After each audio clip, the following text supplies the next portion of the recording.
नमस्कार। आज भिडियो रे आमे आलोचना करिबा बैंक रे ऋण कंप्रोमाइज केमती हुए। आमर असुविधा वशतः आमे ऋण को सुझी पारु नाहंती, से बोझ आमे हल्का करिया पे चाहूती केमती कंप्रोमाइज हुए, कंप्रोमाइज कले केते टंका दवा पाई हमको पड़े, आउ सिविल रे तार कोन प्रभाव पड़े। सिविल रे प्रभाव आज पड़ी जे हमर जदी परे पैसा हैला, आमे जदी सिविल को ठीक करिया पे चाहबा ताहले केमती सिविल ठीक करि परिबा। आ ऋण कंप्रोमाइज कला परे बैंक रु को डॉक्यूमेंट निश्चित भाव में आनिबा दरकार, से सब विषय रे आमे गोटे आलोचना करिबा। चलंदु मने करो आमे चाष पाई ऋण लेइछि, चाष कले चाष जदी हेई पाइलानी हे वर्ष, किंबा बेपार पाई ऋण लेइछि, जदी हमर बेपार बुडी गला, आमे लाभ बाहर कर जगह रे मूल भी तार जदी बुडी गला, किंबा अन्य कोनोसी जगह रे आमे ऋण लेइछि, धर कोनोसी लोक ऋण लेइछि आ ताकर देहांत हे गला, ई भली क्षेत्र रे कोन होए लोक माने ऋण को सुझी पारंती नाही। जेतेबेले बैंक रे ऋण सुझी न पारंती, बैंक ताकू एनपीए घोषणा कर दिए, नॉन परफॉर्मिंग एसेट। ऋण आमे बैंक रु नेइछि, बैंक को आमे किस्ती किस्ती करी जदि आमे सुझुतबा ताले बैंक तार सुध मूल पाइला, हेडा होची बैंक रो रोजगार। जेतेबेले बैंक रो रोजगार आसीबा बंद हेइ जाए ताकू नॉन परफॉर्मिंग एसेट कुहा जाए। जेतेबेले नॉन परफॉर्मिंग एसेट हेइ जाए, बैंक तापरे जदि एटरे कोनोसी सिक्युरिटी थाए, मनकर जागा बंधा थाए, किंबा एलआईसी हला, फिक्स्ड डिपोजिट हला, कि कोनोसी गाड़ी बंधा थाए, सुना बंधा थाए, एभଳି जदि किछि जिनिस बंधा थाए, बैंक ग्राहक को नोटिस दिए जे जदि तमे ऋणडा एई 10-15 दिन भितर न सुझी पारिबो ताहले आमे तमरो जिनिस जहा बंधा पड़िछि ताको बिक्री कर दो। आ उडे हला जदि सेतरे किछि बंधा न थाए ताहले सेही क्षेत्र रे ऋणडी पड़ी रहे। जदि मन कर चाष हो पाइलानी, बेपार हो पाइलानी, से सुझी न पाइला, ऋण पड़ी रहिला, किंबा कोनोसी व्यक्ति जदि मृत्युवरण करदेले ताहले ताको आ सुझिया पाई केहि नाहंती, ताहले मध्य ऋणडी पड़ी रहि जाय। सेही क्षेत्र रे बैंक कंप्रोमाइज आडको गति करे।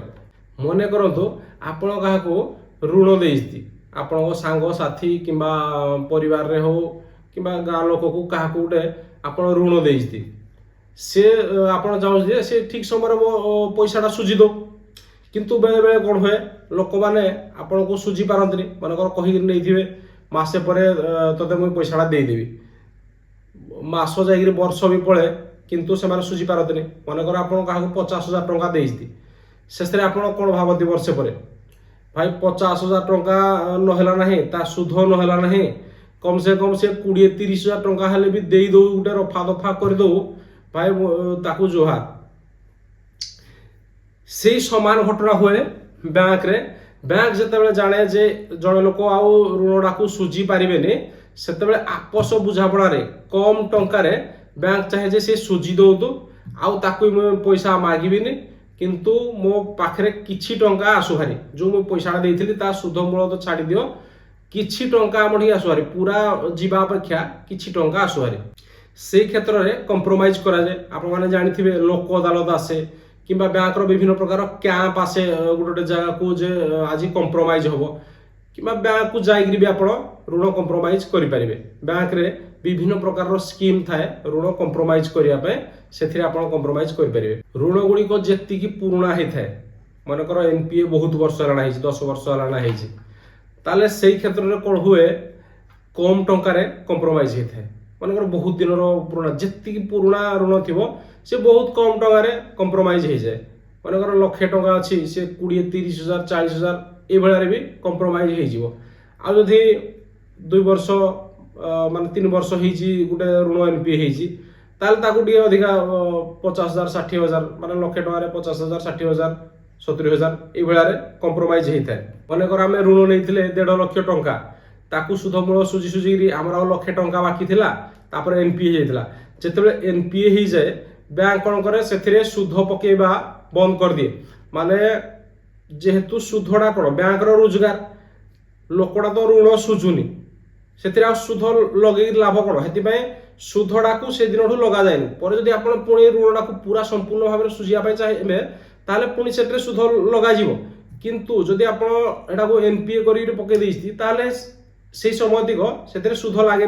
मनकर 1,00,000 टंका बाकी थिला, 30,000 टंका देगी आम ऋणडा कंप्रोमाइज कले, आहरी 70,000 टंका बाकी रहीगला, ताले से 70,000 टंका कौन हुए ବ୍ୟାଙ୍କ ତାର ଲାଭରୁ 70,000 ଟଙ୍କା ଆପଣଙ୍କ ଋଣ ଖାତାରେ ପକେଇ ଦିଏ ଆଉ ତାକୁ ଶୂନ କରିଦିଏ, ବ୍ୟାଙ୍କ ତାକୁ ବନ୍ଦ କରିଦିଏ। ସେଇ ଯେଉଁ 70,000 ଟଙ୍କା ପକାଯାଏ ତାକୁ ରିଟର୍ନ ଅଫ୍ ଆମାଉଣ୍ଟ ବୋଲି କୁହାଯାଏ। ଆପଣଙ୍କୁ ବ୍ୟାଙ୍କ ତାର ଲାଭରୁ, କାରଣ ଆପଣଙ୍କର 1,00,000 ଟଙ୍କା ବାକି ଥିଲା, ଆପଣ 30,000 ଦେଉଛନ୍ତି ମାନେ ଆଉ 70,000 ବ୍ୟାଙ୍କ ତାର ଲାଭରୁ ସେ ଖାତାରେ ପକେଇଲା ଆଉ ଆପଣଙ୍କ ଖାତା ଶୂନ ହେଲା ପରେ ଖାତାଟିକୁ ବନ୍ଦ କରିଦିଆଗଲା। ଯେତେବେଳେ ଆମେ କମ୍ପ୍ରୋମାଇଜ କରିବା ସେ ସମୟରେ ଦୁଇଟା ଜିନିଷ ନିହାତି ଆଣିବା। ଗୋଟେ ହେଉଛି ଏନ୍ଓସି, ଏନ୍ଓସି ବ୍ୟାଙ୍କରୁ ନିଶ୍ଚିତ ଆଣିବେ। ଆଉ ଗୋଟେ ହେଉଛି ଆକାଉଣ୍ଟ ଷ୍ଟେଟମେଣ୍ଟ, ଏଇଟା ହେଉଛି ସବୁଠୁ ମୁଖ୍ୟ। ଏନ୍ଓସି ବରଂ ନ ଆଣିଲେ ଚଳିବ, କିନ୍ତୁ ଆକାଉଣ୍ଟ ଷ୍ଟେଟମେଣ୍ଟ ଆଣିବା ନିହାତି ଦରକାର। ଆକାଉଣ୍ଟ ଷ୍ଟେଟମେଣ୍ଟରେ ଆମ ଖାତାରେ ସମ୍ପୂର୍ଣ୍ଣ ଶୂନ ହେଇଥିବା ଦରକାର ବାଲାନ୍ସଟା। ଆଉ ଗୋଟେ ହେଉଛି କ୍ଲୋଜ ଡେଟ୍, ଆକାଉଣ୍ଟର ଗୋଟେ କ୍ଲୋଜ ଡେଟ୍ କିମ୍ବା ସେଥିରେ ଲେଖା ହେଇଥିବା ଦରକାର ଆକାଉଣ୍ଟ ଷ୍ଟାଟସରେ କ୍ଲୋଜଡ, ଏଇଭଳିଆ କିଛି ଲେଖା ଥିବା ଦରକାର। ନହେଲେ ଯଦି ଖାତାଟି ଆପଣଙ୍କର କମ୍ପ୍ରୋମାଇଜ ଆପଣ କରିଦେଇକି ପଳେଇ ଆସିଲେ ଆଉ ଖାତାଟା ରହିଗଲା, କେବେ ଯଦି କୌଣସି ଚାର୍ଜ ଲାଗିକିରି ସେ ଆକାଉଣ୍ଟରେ କିଛି ମାଇନସ୍ ରହିଗଲା ତାହେଲେ ପୁଣି ଋଣ ଖାତା ରହିଯିବ, ପୁଣି ଆପଣ ପରେ ହଇରାଣ ହେବେ। ସେଥିପାଇଁ ଆକାଉଣ୍ଟ ଷ୍ଟେଟମେଣ୍ଟଟା ନିହାତି ଆଣିବେ। ଆପଣଙ୍କର ଯଦି ଅଲଗା କୌଣସି ଡକୁମେଣ୍ଟ ସେଇ ଭିତରେ ଥିବ, ଧର ଯେଉଁ ଚେକ୍ ଦିଆ ହେଇଥାଏ ଦସ୍ତଖତ କରିକିରି ପିଡିସି କିମ୍ବା ପଟ୍ଟାପତ୍ରର କୌଣସି ଜିନିଷ ଦେଇଥିବେ, ତାହେଲେ ସେସବୁ ଡକୁମେଣ୍ଟ ବି ଆପଣ କମ୍ପ୍ରୋମାଇଜ କଲା ପରେ ଧରି ଆସନ୍ତୁ। ଯେତେବେଳେ ଆମେ ଋଣ କମ୍ପ୍ରୋମାଇଜ କରନ୍ତି ତାପରେ ସିଭିଲ୍ ସ୍କୋରରେ ଆମର ଦେଖେଇ ଦିଏ ସେଟେଲ କିମ୍ବା ରିଟିନ୍ ଅଫ୍, ଏଇଭଳିଆ କିଛି ଲେଖା ଦେଖେଇ ଦିଏ, କାରଣ ଆମେ ଲୋନ୍ କମ୍ପ୍ରୋମାଇଜ କରିଛି। ଆଉ ପର ମୁହୂର୍ତ୍ତରେ ଆମେ ଯଦି କୌଣସି ଜାଗାକୁ ଋଣ ପାଇଁ ଯିବା, ସେମାନେ ମନା କରିଦିଅନ୍ତି ଯେ ଆପଣ ଗୋଟେ ଜାଗାର ଋଣ ନେଇକିରି ସୁଧମୂଳ ନ ସୁଝିକିରି କମ୍ପ୍ରୋମାଇଜ କରିଥିଲେ, ଆଉ ଆମେ ଆପଣଙ୍କୁ ଋଣ ଦେବୁ ନାହିଁ। ସିଭିଲ୍ ସ୍କୋରରେ ଏଇ ଜିନିଷଟି ସମ୍ପୂର୍ଣ୍ଣ ଭାବରେ ରହିଯାଏ।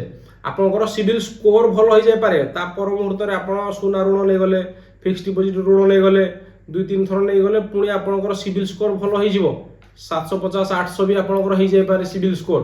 କିନ୍ତୁ ଏଇ ଯେଉଁ ସେଟେଲମେଣ୍ଟ କିମ୍ବା ରିଟର୍ନ ଅଫ୍ ଯେଉଁଟା ଦେଖାଉଥିବ ତା ପାଇଁ ଆପଣଙ୍କୁ ଋଣ ପାଇଁ ସମସ୍ତେ ମନା କରନ୍ତି।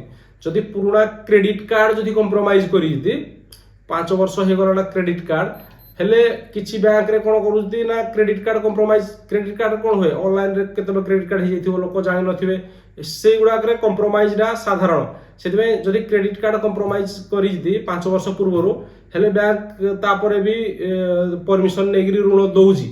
କିନ୍ତୁ ଯଦି ଯେମିତି କେସିସି ହେଲା କି ଅନ୍ୟ କୌଣସି ବେପାର ପାଇଁ ଋଣ ହେଲା କି ଅନ୍ୟ କୌଣସି ଋଣ ନେଇଛି ସାଧାରଣ ଋଣ, ତାର କମ୍ପ୍ରୋମାଇଜ ହେଇଛି, ତାହେଲେ ଅନ୍ୟ ବ୍ୟାଙ୍କ ଆଉ ଋଣ ଦିଅନ୍ତି ନାହିଁ। ହେଲେ ଆମେ ଯେତେବେଳେ ଋଣଟି କମ୍ପ୍ରୋମାଇଜ କରୁଛି ତା ପୂର୍ବରୁ ଆମେ ନିଜେ ସ୍ଥିର କରିବା ଦରକାର ଯେ ଭବିଷ୍ୟତରେ ମୁଁ କୌଣସି ଋଣ ନେବାର ନାହିଁ, ସେଥିପାଇଁ କମ୍ପ୍ରୋମାଇଜ କରୁଛି। ଆଉ ଯଦି ଭବିଷ୍ୟତରେ ଆସିଲେ ଋଣ ଆପଣଙ୍କୁ ନେବାର ଅଛି, ତାହେଲେ ଆପଣ କମ୍ପ୍ରୋମାଇଜ ନ କରିକିରି ଏନପିଏ ଋଣକୁ ପୁରା ସୁଧମୂଳ ହିସାବରେ ସୁଝି ଦିଅନ୍ତୁ, ତାହେଲେ ସିଭିଲ୍ ସ୍କୋରରେ ଆଉ ଏଭଳିଆ ଦେଖେଇବନି, ସିଭିଲ୍ ସ୍କୋର ପୁଣି ଭଲ ହେଇଯିବ।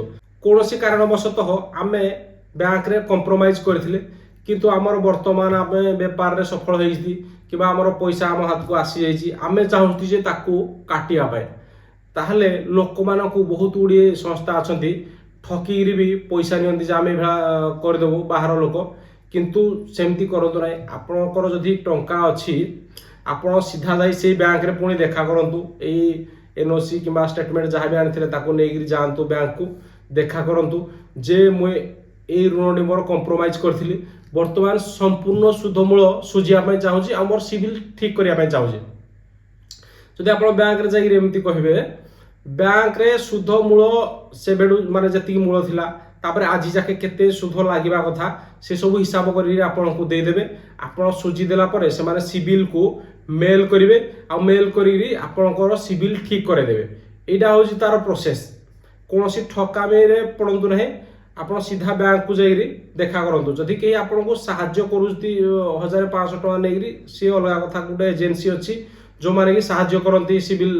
ମନେକର ଏମିତି ବି ଲୋକ ଅଛନ୍ତି ବହୁତ ଦିନରୁ କମ୍ପ୍ରୋମାଇଜ କରିଥିବେ, ତାଙ୍କର ମନେ ବି ନଥିବ ଯେ କେଉଁ ବ୍ୟାଙ୍କରୁ ଋଣ ନେଇଥିଲେ, ହେଲେ ସେଇ କ୍ଷେତ୍ରରେ ସିଭିଲ୍ ବାହାର କରିବା ପାଇଁ କିଛି ଏଜେନ୍ସି ଅଛନ୍ତି, ସେମାନେ ସାହାଯ୍ୟ କରନ୍ତି। କିନ୍ତୁ ଏଭଳିଆ ତାଙ୍କୁ ଡାଇରେକ୍ଟ ପଇସା ଦିଅନ୍ତୁ ନାହିଁ, ଆପଣ ବ୍ୟାଙ୍କରେ ଯାଇକିରି ଦେଖା କରନ୍ତୁ, ବ୍ୟାଙ୍କରେ ଯାଇକିରି ପଚାରିକିରି ସେଟା ପଇସା ଜମା କରନ୍ତୁ। ପୁଣି ଆପଣଙ୍କର ତାଙ୍କଠୁ ମେଲ ପଠେଇଲା ପରେ ସିଭିଲକୁ ତାଙ୍କଠୁ କାଗଜପତ୍ର ବି ଆଣନ୍ତୁ ଯେ ଆମେ ଏତିକି ଟଙ୍କା ଡିପୋଜିଟ୍ କରିଛୁ ବୋଲି। ସବୁବେଳେ ଯେତିକି ବି ଯାହା ଟଙ୍କା ଡିପୋଜିଟ୍ କରୁଛି ତାର ପ୍ରମାଣ ନିଜ ପାଖରେ ରଖନ୍ତୁ।